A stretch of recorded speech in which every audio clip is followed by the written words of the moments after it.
Type 2 diabetes can be prevented, arrested, and even reversed with a plant-based diet, something we've known since back in the 1930s. Within 5 years, about a quarter of the diabetics were able to get off insulin altogether, but plant-based diets are relatively low-calorie diets. Maybe their diabetes just got better because they lost so much weight. To tease that out, what you need to do is a study where you switch people to a healthy diet, but force them to eat so much food that they don't lose any weight. Then we can see if plant-based diets have specific benefits beyond just all the easy weight loss. Well, we'd have to wait 44 years, but here it is.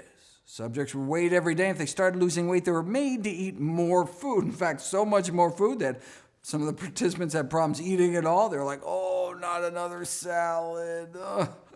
But they eventually adapted, so no significant weight change, despite restricting meat, eggs, dairy, and junk.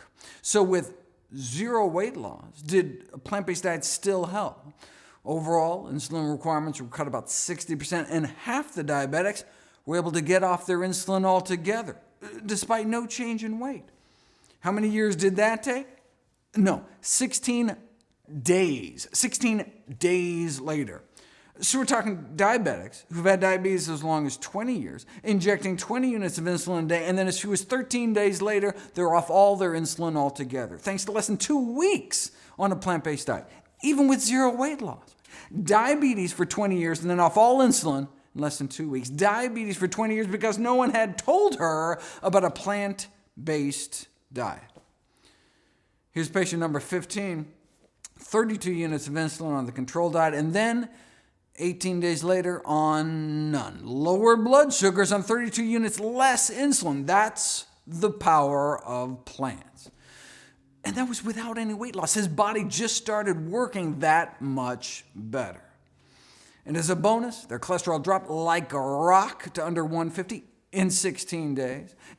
Just like moderate changes in diet usually only result in moderate reductions in cholesterol, how moderate do you want your diabetes? Right? Everything in moderation may be a truer statement than some people realize. Moderate changes in diet can leave diabetics with moderate blindness, moderate kidney failure, moderate amputation, maybe just a few toes or something. Moderation in all things is not necessarily a good thing. Remember that study that purported to show that diets high in meat, eggs, and dairy could be harmful to health as smoking, suggesting that people who eat lots of animal protein are 4 times as likely to die from cancer or diabetes. But if you look at the actual study, you'll see that's simply not true. Those eating a lot of animal protein didn't have just 4 times the risk of dying from diabetes. They had 73 times the risk of dying from diabetes.